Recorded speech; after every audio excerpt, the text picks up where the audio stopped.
Hello students, आज हम लोग ऑपरेटिंग सिस्टम में आगे बढ़ते हुए पढ़ते हैं ओवरलेज क्या है। तो देखें,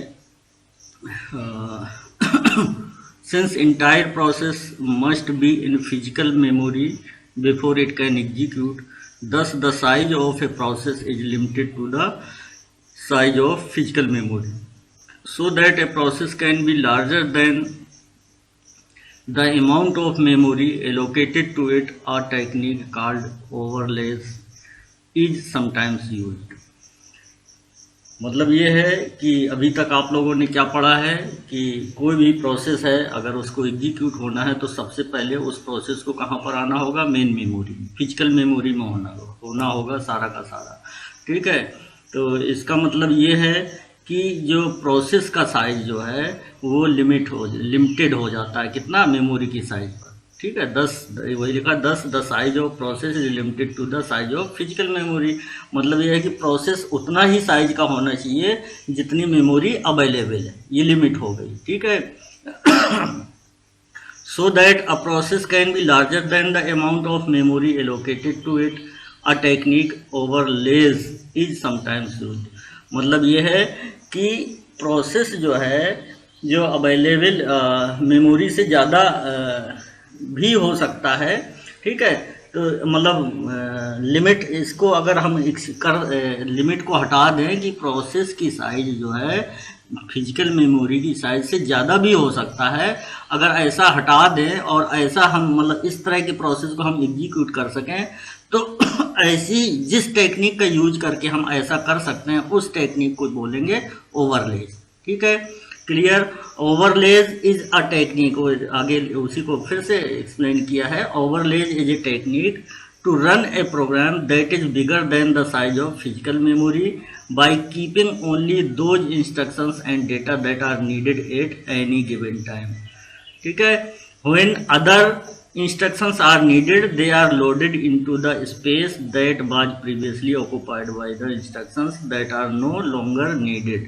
ठीक है, मतलब अभी आपने क्या कहा कि एक टेक्निक ऐसी है, उसको बोलते हैं ओवरलेज, जिसके थ्रू हम क्या कर सकते हैं कि मेमोरी जो अवेलेबल है उस अवेलेबल से प्रोसेस जो एग्जीक्यूट होने जा रहा है प्रोसेस का साइज ज़्यादा भी हो सकता है। ठीक है, तो ज़्यादा हो सकता है तो इस टेक्निक के थ्रू हम उस पर्टिकुलर प्रोसेस जिसकी साइज ज़्यादा है अवेलेबल मेमोरी से, तो उसको हम एग्जीक्यूट करा सकते हैं। लेकिन इस टेक्निक में क्या है, ऐसा क्या है कि हम ज़्यादा साइज के प्रोसेस को हम एग्जीक्यूट करा सकते हैं? तो इस टेक्निक में ये है कि ये टेक्निक अलाउ करती है कि ऐसे जो इंस्ट्रक्शंस हैं और डेटा है जो कि ज़रूरत हो तभी उनको लोड किया जाए। ठीक है, और ज़रूरत नहीं है तो उनको मतलब लोड ना हो। वही है overlays is a technique to run a program that is bigger than the size of physical memory by keeping only those instructions and data that are needed at any given time. मतलब ऐसे ही instructions और data को memory में रखना है जिनकी हमें ज़रूरत हो, जिनकी उस किसी भी समय ज़रूरत हो। ठीक है, और ज़रूरत नहीं है तो उनको लोड ना किया जाए। तो इससे ये है कि प्रोसेस का साइज मेमोरी से ज़्यादा हो सकता है। क्यों? मेमोरी एक्चुअली तो मेमोरी में जितना है उतने ही सेट ऑफ इंस्ट्रक्शंस और डेटा स्टोर हो सकता है, तो वही सेट और इंस्ट्रक्शंस का यूज करके, वही सेट ऑफ इंस्ट्रक्शंस डेटा का यूज करके वही एग्जीक्यूट होंगे जो मेमोरी में है। लेकिन ऐसे इंस्ट्रक्शंस और डेटा ही मेमोरी में हो जो कि करेंटली एग्जीक्यूट हो सकें। जब दूसरे इंस्ट्रक्शंस और डेटा, उसी प्रोसेस के दूसरे इंस्ट्रक्शंस और डेटा जब भी ज़रूरत हो तब उनको लोड किया जा सकता है। इसका मतलब क्या है? जब ज़रूरत हो, इसका मतलब उसके पहले कुछ इंस्ट्रक्शंस और डेटा एग्जीक्यूट हो चुके हैं तो मेमोरी अवेलेबल हो गई। तो फिर जब ज़रूरत है तो उन इंस्ट्रक्शंस और डेटा जो भी एग्जीक्यूट नहीं हो रहे थे उनको मेमोरी में लोड किया जा सकता है। ठीक है, तो एक ऐसी टेक्निक जिसके थ्रू हम क्या है कि फिजिकल मेमोरी से ज़्यादा भी साइज है अगर किसी प्रोसेस को, तो हम उसको एग्जीक्यूट करा सकते हैं। किस टेक्निक के थ्रू? ओवरलेज के थ्रू। ठीक है, ओके, क्लियर। तो अब आगे इसी से रिलेटेड कुछ क्वेश्चंस हैं, देखें क्या है। वही जो ऊपर लिखा हुआ है उसी में से ऑप्शंस दिए गए हैं। The idea of overlays is to, इसमें से क्या हो सकता है, keep in memory only those instructions and data that are needed at any given time. देखें ये लिखा हुआ है by keeping only those instructions and data that are needed at any given time. ठीक है, तो फर्स्ट वाला आंसर सही है। दूसरे में देखें क्या लिखा है, enables a process to be larger than the amount of memory allocated to it। ठीक है, तो देखें ये लिखा हुआ है सीधे सीधे, क्या लिखा हुआ है, technique to run a program that is bigger than the size of physical memory. ठीक है, तो इसका मतलब क्या है, ये भी आंसर सही है। enable a process to be larger than the amount of memory allocated to it। ठीक है, तो दोनों आंसर सही है, ए आंसर भी सही है, बी आंसर भी सही है। तो इसमें से सी में क्या ऑप्शन है, ए एंड बी। ठीक है, डी में नन ऑफ द एबव। तो इसमें से कौन सा आंसर सही है, फर्स्ट का सी आंसर सही है, फर्स्ट क्वेश्चन का सी आंसर सही है, मतलब ये दोनों आंसर सही है। ठीक है, अब इसी से रिलेटेड ये भी है question, which of the following is true, मतलब इनमें से कौन सा ट्रू है। तो इसमें से देखें, overlays are use to increase the size of physical, ऐसा तो है नहीं, फिजिकल मेमोरी की साइज आप इंक्रीज नहीं कर सकते। ठीक है, तो ये तो नहीं हो सकता। Overlays are used to increase the logical address space, मतलब set of addresses generated by the CPU। तो इसका मतलब क्या है, उस इस स्पेस को भी आप इंक्रीज नहीं कर सकते ओवरलेज का यूज करके। ठीक है, when overlays are used the size of a process is not limited to the size of physical memory। yes, this is the right answer। When overlays are used, the size of a process is not limited to the size of physical memory। यही बताया था, क्या है कि ये क्या है, अगर ये सॉल्यूशन है, किसका सॉल्यूशन की साइज, अगर प्रोसेस का साइज अगर मेमोरी से बड़ा है तो हम उस प्रोसेस को एग्जीक्यूट नहीं करा सकते। लेकिन उसका क्या है, सॉल्यूशन क्या निकाला है, जो कभी यूज किया गया है, उस सॉल्यूशन को बोलते हैं ओवरलेज। तो ओवरलेज के थ्रू हम क्या कर सकते हैं कि प्रोसेस की जो लिमिटेशन थी, साइज की लिमिटेशन, वो खत्म हो गई। ठीक है, तो यही है, when overlays are used the size of a process is not limited to the size of physical memory. C वाला आंसर सही है। अभी नेक्स्ट देखें क्या लिखा है, overlays are used whenever the physical address space is smaller than the logical, नहीं ये भी नहीं है। तो इसमें से सी का सेकेंड क्वेश्चन का आंसर कौन सा है सही, सी आंसर सही है, मतलब this is the true statement. When overlays are used the size of a process is not limited to the size of physical memory. ठीक है, ओके। इसमें से ज़्यादा डिटेल में न जाते हुए हम आगे बढ़ते हैं मल्टीपल चॉइस क्वेश्चन बेस्ड, क्योंकि लर्निंग है आप लोगों की, तो इसमें से ज़्यादा न लेते हुए टाइम हम आगे बढ़ते हैं स्वैपिंग में। स्वैपिंग क्या है, ठीक है, इसका देखें, स्वैपिंग जो टर्म है हम पहले भी यूज कर चुके हैं। जैसे आपको शेड्यूलिंग एल्गोरिथम जब पढ़ाए थे उस समय भी आपको कुछ बताया था, लेकिन फिर भी मेमोरी मैनेजमेंट में इसको पढ़ना जरूरी है। तो ये है, नेक्स्ट है स्वैपिंग। स्वैपिंग क्या है, swapping is a mechanism in which a process can be swapped temporarily out of main memory to secondary storage and make that memory available to other process। ठीक है, at some later time the system swaps in the process from secondary storage to main memory for continued execution। ठीक है, इसका मतलब ये है कि swapping एक ऐसा मैकेनिज्म है जिसके थ्रू किसी भी पर्टिकुलर प्रोसेस को टेम्पररी हम मेन मेमोरी से बैकिंग स्टोरेज या सेकेंडरी स्टोरेज मेमोरी में ले जा सकते हैं। ठीक है, क्यों ले जा सकते हैं, क्योंकि अगर ले गए तो उस प्रोसेस के द्वारा जो मेमोरी ऑक्यूपाई किया गया है वो मेमोरी फ्री हो जाएगा। ठीक है, फ्री हो जाएगा तो उस पर्टिकुलर मेमोरी को किसी दूसरे प्रोसेस के लिए यूज किया जा सकता है या दूसरा प्रोसेस का एग्जीक्यूशन शुरू हो सकता है। ठीक है, अब कुछ समय बाद जब उस प्रोसेस का एग्जीक्यूशन कंप्लीट हो गया तो फिर उसी जिसको स्वैप आउट किया था, जिस प्रोसेस को सेकेंडरी मेमोरी में ले जाया गया था, तो उसको फिर से वापस हम उसी पर्टिकुलर मेमोरी में ला सकते हैं। उसका जहाँ से उसका एग्जीक्यूशन टर्मिनेट हुआ था उसके आगे उसका एग्जीक्यूशन कंटिन्यू करने के लिए फिर से हम उस मेमोरी में ला सकते हैं। तो ये जो मैकेनिज्म है, कौन सा, स्वैप आउट करना और फिर से स्वैप इन लाना, मतलब मेन मेमोरी से सेकेंडरी स्टोरेज में ले जाना और सेकेंडरी स्टोरेज से फिर वापस मेन मेमोरी में ला जाने की प्रक्रिया को ही क्या बोलते हैं, स्वैपिंग बोलते हैं। ठीक है, तो वही लिखा है, at some later time the system swaps in the process from secondary storage to main memory for continued execution.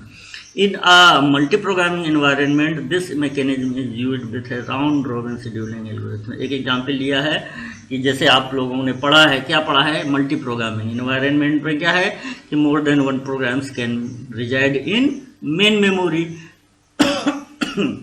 ठीक है, तो उसमें से हमने क्या बताया था, जब टाइम शेयरिंग भी बताया था, तो उसमें से या प्रीवियस लेक्चर्स में हमने क्या बताया था आप लोगों को, शेड्यूलिंग एल्गोरिथम। उसमें से क्या बताया था कि इसमें राउंड रोबिन शेड्यूलिंग एल्गोरिथम में क्या बताया था कि जितने भी प्रोसेस हैं, हर एक प्रोसेस को एक टाइम क्वांटम या टाइम स्लाइस एलोकेट कर दिया जाता है। अब उस पर्टिकुलर टाइम स्लाइस में अगर उसका एग्जीक्यूशन कंप्लीट हो जाता है तब तो ठीक है, अदरवाइज अगर उसका एग्जीक्यूशन कंप्लीट नहीं होता है तो उसको स्वैप आउट कर देते हैं। ठीक है, फिर दूसरे प्रोसेस को, ठीक है, मतलब सीपीयू शेड्यूलर क्या करेगा, दूसरे प्रोसेस को उस स्वैप आउट करने के दौरान सीपीयू शेड्यूलर दूसरे प्रोसेस को टाइम स्लाइस एलोकेट कर देगा। अब दूसरा प्रोसेस का एग्जीक्यूशन शुरू हो जाएगा।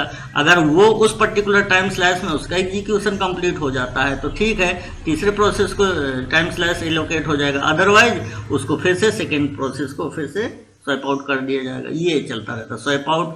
और फिर जब ये इस पर्टिकुलर क्यू में क्या है, 1 बाय 1 सभी का टाइम स्लाइस कंप्लीट होता जाएगा, तो फिर शुरू से प्रोसेस का एलोकेशन शुरू हो जाएगा, मतलब उसी पर्टिकुलर टाइम पीरियड के लिए। इसका मतलब फिर से एलोकेशन शुरू हो जाएगा, इसका मतलब क्या है, फिर से स्वैपिंग किया जाएगा, वापस स्वैपिंग किया जाएगा। ठीक है, तो इसका मतलब क्या है, जितने भी प्रोग्राम्स हैं या प्रोसेस हैं, वो सारे के सारे प्रोसेस को उस पर्टिकुलर टाइम ड्यूरेशन या टाइम स्लाइस के दौरान एग्जीक्यूशन होना शुरू हो जाता है। ठीक है, तो ये हो गया स्वैपिंग। ठीक है, अब इसी का एक वेरिएंट है, ये नीचे लिखा हुआ है, अ variant of this swapping mechanism is used in priority based scheduling algorithm. ठीक है, प्रायोरिटी बेस्ड शेड्यूलिंग एल्गोरिथम में आपने क्या पढ़ा है कि अगर किसी प्रोसेस की प्रायोरिटी हाई है तो उसका सीपीयू शेड्यूलर क्या करेगा, उसको सीपीयू एलोकेट कर देगा। तो वही है, सीपीयू एलोकेट कर देगा, इसका मतलब हायर प्रायोरिटी वाला प्रोसेस का एग्जीक्यूशन शुरू हो जाएगा। और एग्जीक्यूशन शुरू होने के पहले वो क्या होगा कि लोअर प्रायोरिटी वाले प्रोसेस को स्वैप आउट कर दिया जाएगा। स्वैप आउट कर दिया जाएगा मतलब सेकेंडरी स्टोरेज में भेज दिया गया, और भेजने के बाद हायर प्रायोरिटी का एग्जीक्यूशन जैसे ही कंप्लीट होता है तो फिर से उसको वापस मेन मेमोरी में ला के उसका एग्जीक्यूशन शुरू किया जा सकता है। तो इस वेरिएंट को क्या बोलते हैं, roll out and roll in. ठीक है, ये वही लिखा, if a higher priority process arrives and wants to execute the memory manager can swap out the lower priority process in order to load and execute the higher priority process.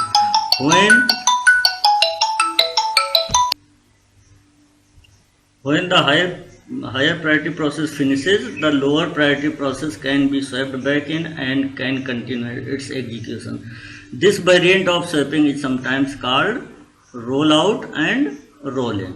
ठीक है, तो ये swapping clear हो गया। Swapping से related कुछ questions हैं जो मल्टीपल चॉइस क्वेश्चंस हैं, उनको सॉल्व कर लेते हैं।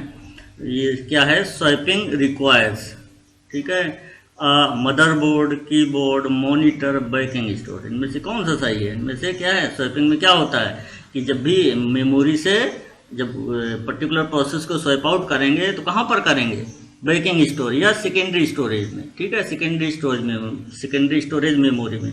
तो इसमें से क्या है, सिर्फ और सिर्फ आंसर कौन सा है, डी वाला सही है। नेक्स्ट है the banking store is generally A. Banking store क्या है, अभी हम बार बार कह रहे हैं सेकेंडरी स्टोरेज डिवाइस। जब सेकेंडरी स्टोरेज डिवाइस है तो जाहिर है इसमें से आपको सिर्फ सेकेंडरी स्टोरेज बताना है कि क्या है। तो इसमें से क्या लिखा हुआ है, अ फास्ट डिस्क, यस सही है, फास्ट डिस्क। नेक्स्ट क्या है, disk large enough to accommodate copies of all memory images for all users, ये भी सही है। Disk to provide direct access to memory images, yes yes ये भी सही है। ये तीनों आंसर सही हैं। तो डी वाले में क्या लिखा है, ऑल ऑफ द अबव। इसका मतलब क्या है, डी आंसर, सेकेंड क्वेश्चन का डी आंसर सही है, डी ऑप्शन सही है। नेक्स्ट क्या है, the swap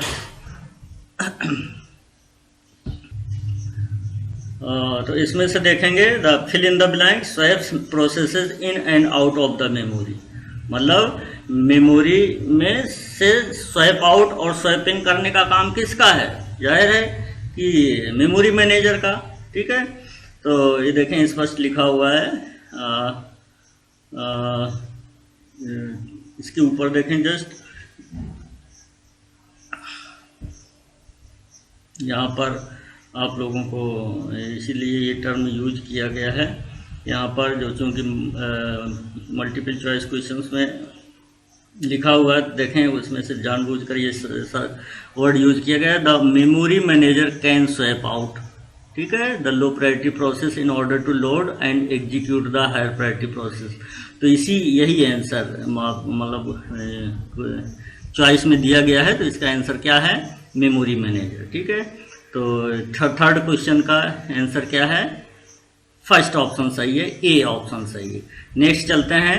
if a higher priority process arrives and wants service, the memory manager can swap out the low priority process to execute the higher priority process. When the higher priority process finishes, the lower priority process is swept back in and continues execution. This variant of sweeping is sometimes called, this variant क्या बताया था? This variant of sweeping is called roll out and roll in। ठीक है, तो इसमें से कहीं लिखा हुआ है, इसमें से लिखा है, देखें सी ऑप्शन में लिखा हुआ है, फोर्थ का सी वाला ऑप्शन सही है। सी में लिखा roll out and roll in. Clear? Okay, आगे बढ़ते हैं। अब आगे बढ़ते हैं मेमोरी एलोकेशन। ठीक है, तो देखें इसमें से वेरी इंपॉर्टेंट टॉपिक, इसको समझना जरूरी है आप लोगों के लिए। तो memory allocation is of two kinds, contiguous and non contiguous memory allocation. ठीक है, फर्स्ट है, शुरुआत करते हैं कॉन्टिग्यूअस मेमोरी एलोकेशन से। In contiguous memory allocation a resident operating system occupies a single contiguous block of physical memory. The remaining memory is used for the user programs. This memory is partitioned into blocks for accommodating the programs. The partitioning is of two kinds, fixed partitioning and variable partitioning। ठीक है, अब इसमें से देखें continuous memory allocation में क्या है, मतलब सिंपल मान लेते हैं कि मेमोरी है, मेमोरी ब्लॉक है, तो इतना तो आपको मालूम है कि उस पर्टिकुलर मेमोरी का कुछ पोर्शन ऑपरेटिंग सिस्टम के लिए रिजर्व होता है और बाकी यूजर एरिया होता है। यूजर एरिया ये यूजर प्रोग्राम्स के लिए होता है। ठीक है, तो उस जो यूजर एरिया है, ये तो उस पर्टिकुलर पोर्शन को या सेक्शन को हम डिवाइड कर सकते हैं। ठीक है, तो डिवाइड कर सकते हैं या पार्टीशन कर सकते हैं। क्यों कि मल्टी प्रोग्रामिंग एनवायरनमेंट में कई सारे प्रोग्राम्स मेन मेमोरी में रह सकते हैं, तो कई सारे प्रोग्राम्स रह सकते हैं, तो इसका मतलब हम कई सारे पार्टीशन कर सकते हैं। तो पार्टीशनिंग का भी एक तरीका है कि एक दो तरह के कर सकते हैं, फिक्स्ड पार्टीशनिंग और वेरिएबल पार्टीशनिंग। फिक्स्ड पार्टीशनिंग में क्या है देखें, फिक्स्ड पार्टीशनिंग में क्या लिखा हुआ, the memory is divided into A number of fixed size partition. मतलब मेमोरी क्या है, डिवाइड किए जाते हैं पार्टीशन में, कई सारे पार्टीशन में डिवाइड किए जा सकते हैं और उनका साइज फिक्स होगा। ठीक है, अब वो डिफरेंट साइजेज की भी हो सकते हैं, सेम साइजेज की भी हो सकते हैं, वो डिपेंड करता है प्रोग्राम्स पर, नंबर ऑफ प्रोग्राम्स पर। ठीक है, तो each partition can contain exactly one process. ठीक है, तो कई पार्टीशन में डिवाइड कर दिया मेमोरी को, किसको, मेमोरी कौन से एरिया को, यूजर एरिया को। ठीक है, ऐसा नहीं कि रेजिडेंट ऑपरेटिंग सिस्टम वाले एरिया को, मतलब जहां पर ऑपरेटिंग सिस्टम रखा गया उस पर्टिकुलर एरिया को बोलते हैं रेजिडेंट एरिया। ठीक है, और जो यूजर जहां पर यूजर के प्रोग्राम्स रखे जा सकते हैं उसको बोलते हैं यूजर एरिया। ठीक है, तो यूजर एरिया को ही हम डिवाइड कर सकते क्या कर सकते हैं, पार्टीशन कर सकते हैं। ठीक है, सिंपल भाषा में ये समझे तो हर एक पार्टीशन में क्या है, एग्जैक्टली एक प्रोसेस होगा। ठीक है, तो each partition can contain exactly one process. ठीक है, दस the degree of multi programming is bounded by the number of partition. Degree of multi programming मतलब नंबर ऑफ प्रोग्राम्स बाउंड हो गए किस पे, नंबर ऑफ पार्टीशंस पे, मतलब जितने नंबर ऑफ पार्टीशंस होंगे उतने नंबर ऑफ प्रोग्राम्स होंगे। ठीक है, इतने हो सकते हैं। अब whenever a program needs to be loaded a partition big enough to accommodate the program is allocated, मतलब जब भी प्रोग्राम की ज़रूरत है लोड होने के लिए मेमोरी में, तो कहाँ पर लोड होगा, वो पार्टीशन जो है वो पर्याप्त होना चाहिए, बिग इनफ होना चाहिए, ठीक है, उस मेमोरी को, उस प्रोग्राम को रखने के लिए, ठीक है। तो a partition big enough to accommodate the program is allocated since a program may not exactly fit the allocated partition, जरूरी नहीं है कि पूरा का पूरा फिट पूरे मेमोरी में फिट हो जाए वो प्रोग्राम, तो सम space may be left unoccupied, कुछ स्पेस जो है छूट भी सकता है। मतलब क्या है कि जितने प्रोग्राम का साइज है उससे जरूरी नहीं उतने साइज का ही पार्टीशन हो सकता है उससे थोड़ा ज़्यादा हो। जब थोड़ा ज़्यादा है इसका मतलब वो पर्टिकुलर पोर्शन अनयूज्ड रहेगा, अनऑक्युपाइड रहेगा, ठीक है, मतलब प्रोग्राम के लोड होने के बाद, ठीक है। तो since a program may not exactly fit the allocated partition some space may be left unoccupied after the loading the program, ठीक है। This space is wasted and is termed as internal fragmentation, जो particular space बचा है वो जो है ना waste होगा, वेस्ट होगा मतलब उस पर्टिकुलर प्रोग्राम एरिया को किसी भी दूसरे प्रोग्राम को के लिए यूज नहीं किया जा सकता, ठीक है। तो अब इसको अगर अभी क्लियर नहीं हुआ तो हम थोड़ा सा एक एग्जाम्पल लेते हैं, एग्जाम्पल से आपको समझ में आ जाएगा। क्या समझ में आ जाएगा, देखें हमने ये क्या किया है, एक टेबल बनाया है, टेबल क्या मान लेते हैं, ये मेमोरी है, ठीक है। मेमोरी की साइज कितनी है, टोटल 500 के मान लेते हैं, एग्जाम्पल में कितना है 500 किलोबाइट की मेमोरी की साइज है।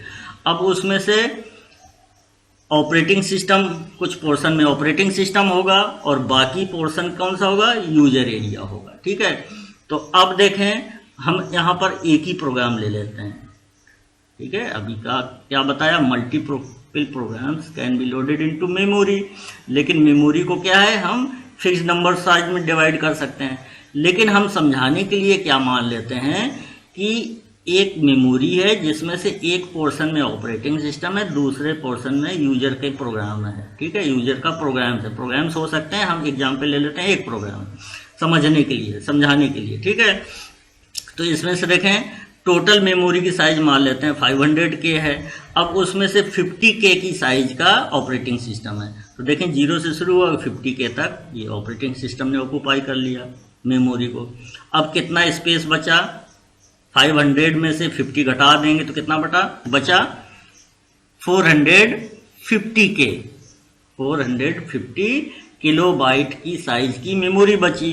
अब हम मान लेते हैं कि यूजर की प्रोग्राम की कैपेसिटी कितनी है, 425 के किलोबाइट की। यूजर के प्रोग्राम का साइज कितना है 425 के का, तो वो देखो यहाँ पर एलोकेट हो गया, यूजर प्रोग्राम आ गया यहाँ पर।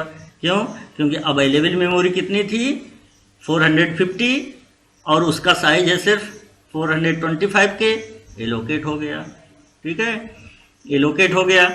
और अब देखें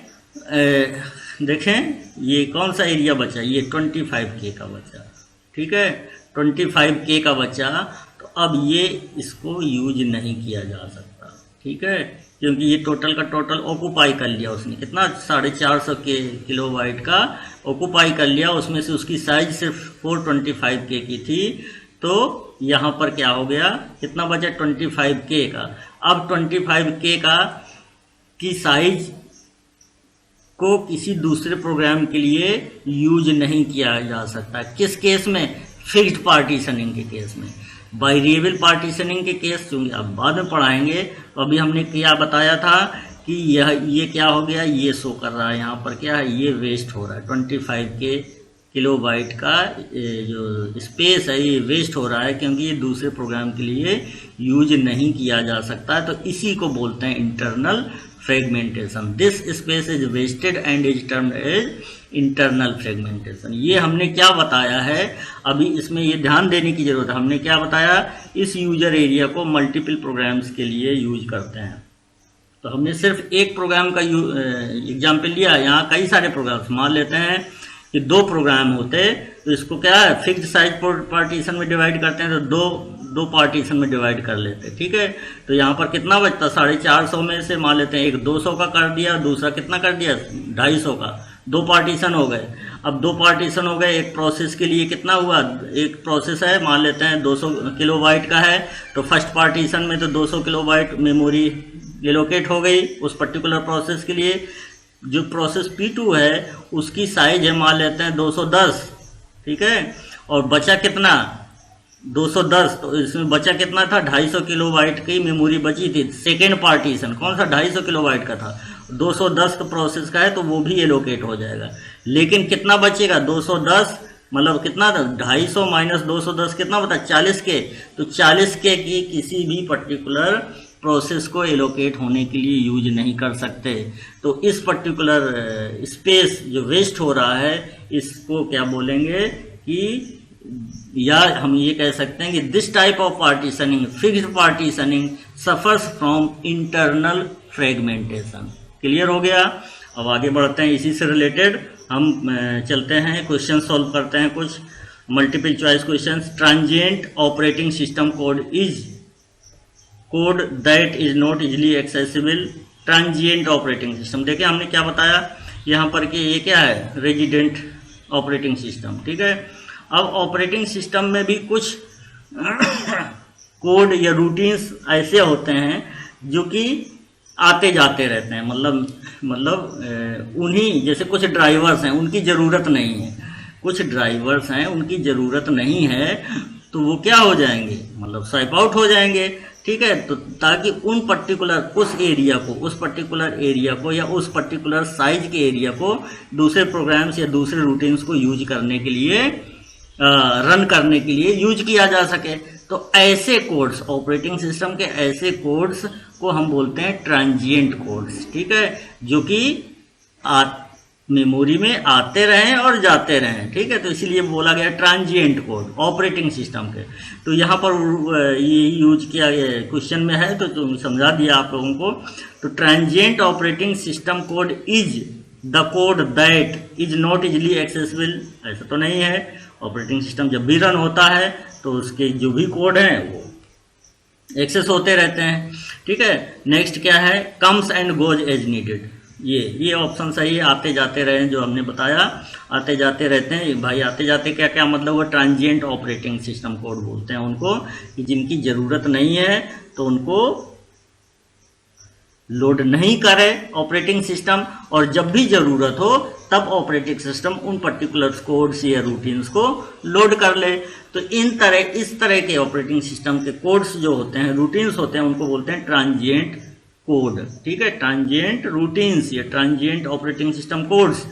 तो इसमें से क्या है, ये सेकेंड वाला ऑप्शन सही है। इसमें क्या है, C stays in memory always, ऐसा नहीं है। Never enters the memory space, ऐसा भी नहीं है। बी वाला ऑप्शन सही है, comes and goes as needed. Transient operating system code is the code that comes and goes as needed. तो फर्स्ट का आंसर कौन सा सही है, बी वाला आंसर से, बी वाला ऑप्शन सही है। नेक्स्ट चलते हैं, in contiguous memory allocation, just अभी जो बताया है आप लोगों को। तो in contiguous memory allocation each process is contained in a single contiguous section of process, single contiguous section of memory, ठीक है, यही सही है। Each process is contained in a single contiguous section of memory. All process are contained in a single, नहीं, सारे के सारे तो ये सिंगल सेक्शन में होते नहीं हैं, ठीक है, अलग अलग सेक्शंस में होते हैं सारे के सारे प्रोसेस। तो सिंपल भाषा में ये नहीं हो सकता, the memory space is contiguous, ठीक है, कॉन्टिग्यूअस मेमोरी स्पेस कॉन्टिग्यूअस तो होती है, लेकिन जरूरी नहीं कॉन्टिग्यूअसली मेमोरी स्पेस इज कॉन्टिग्यूअस, ठीक है। तो लेकिन कॉन्टिग्यूअस एलोकेशन में क्या है, कॉन्टिग्यूअस एलोकेशन में क्या है, सारे के सारे प्रोसेस जो है सिंगल कॉन्टिग्यूअस सेक्शन में रहेंगे, ठीक है। तो ये वाला भी सही नहीं है, डी वाला भी सही नहीं है, फर्स्ट वाला ही ऑप्शन सही है, each process is contained in a single contiguous section of memory, ठीक है। नेक्स्ट चलते हैं, नेक्स्ट क्वेश्चन है, when memory is divided into several fixed partitions या several fixed size partitions, each partition में कंटेन, ठीक है। जब मेमोरी को डिवाइड किया जाता है फिक्स्ड पार्टीशंस में, तो हर एक पार्टीशन में क्या होगा, एग्जैक्टली वन प्रोसेस होगा। जस्ट अभी बताया, जैसे हमने कहा P1 P2 का यूज किया था, सिर्फ एक ही का एग्जाम्पल बता दिया था, तभी वो सफ़र कर रहा था किससे, इंटरनल फ्रेगमेंटेशन से। तो अभी जस्ट जो बताया है एग्जाम्पल को, तो अगर वो एग्जाम्पल सही से समझ में आ गया होगा, या जो लिखा हुआ है टॉपिक थ्योरी में तो कुछ पोर्शन लिखा हुआ है, तो उसमें से स्पष्ट लिखा है क्या, each portion can contain exactly one process, उसमें लिखा हुआ है। तो वही इसमें से आंसर में क्या है, आंसर में क्या होगा, when memory is divided into several fixed size partitions, each partition में contain exactly one process. First का ही ऑप्शन सही है, मतलब थर्ड का ए ऑप्शन सही है। एटलीस्ट वन प्रोसेस में कंटेंट, एटलीस्ट वन, एटलीस्ट नहीं, एग्जैक्टली इसे ध्यान देना, ये कंफ्यूजिंग वर्ड है। Multiple processes at once, no ये भी नहीं है, ये भी नहीं है, सिर्फ और सिर्फ एक ही आंसर सही है, थर्ड का ए आंसर सही है। नेक्स्ट है, in fixed size partition the degree of multi programming is bounded by, ये भी हमने लिखा है उसमें क्या, bounded by the number of partitions, ठीक है। In fixed size partitions the degree of multi programming is bounded by the number of partitions, fourth का ए ही सही है, ठीक है, फोर्थ का आंसर ए सही है। नेक्स्ट चलते हैं आगे, in internal fragmentation, internal fragmentation आपने जाना क्या है, internal fragmentation, the memory is internal to a partition and is not being used, ठीक है।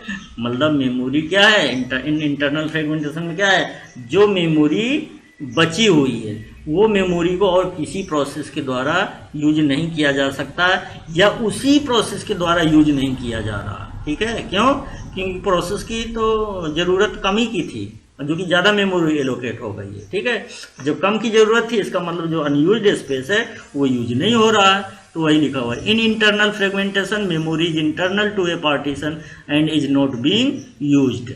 Next question, when the memory allocated to a process is slightly larger than the process, जाहिर है memory अगर थोड़ा सा ज़्यादा है, किससे, प्रोसेस के साइज से ज़्यादा है, देन क्या है, उस पर्टिकुलर प्रॉब्लम को क्या बोलते हैं, internal fragmentation, then the internal fragmentation occurs, first ही सही है, ठीक है। नेक्स्ट एक्सटर्नल फ्रेगमेंटेशन अगले लेक्चर में बताएंगे, तो फिलहाल अभी जो बताया है, ठीक है, तो उसमें क्या है, सिक्स्थ का फर्स्ट ऑप्शन या ए ऑप्शन ही सही है, फर्स्ट वाला option, when memory allocated to a process slightly larger than the process then internal fragmentation occurs. Next, internal fragmentation occurs हुए, उसी को दूसरी तरह से पूछ दिया गया है, ठीक है, इसी को दूसरे तरह से भी पूछा गया है। इसका क्या मतलब है, इंटरनल फ्रेगमेंटेशन कब, when more memory is allocated than requested by the process, ये फर्स्ट का आंसर यही सही, ओ सेवेंथ क्वेश्चन का आंसर ए वाला ही सही है, more memory is allocated than the requested by the particular process, less memory is allocated, ऐसा तो है नहीं, ठीक है। तो इंटरनल फ्रेगमेंटेशन क्या है, यही है, फर्स्ट का ए आंसर सही है, ए ऑप्शन सही है, ठीक है, फर्स्ट नहीं सॉरी, सेवेंथ क्वेश्चन का ए ऑप्शन सही है, सिर्फ और सिर्फ ए ऑप्शन सही है, ठीक है। अब ये हो गया आप लोगों का ओवरले, स्वैपिंग और फ्रेगमेंटेशन, मतलब इंटरनल फ्रेगमेंटेशन या fixed partition scheme. Next term से आगे बढ़ेंगे वेरिएबल पार्टीशन स्कीम, तब तक के लिए धन्यवाद।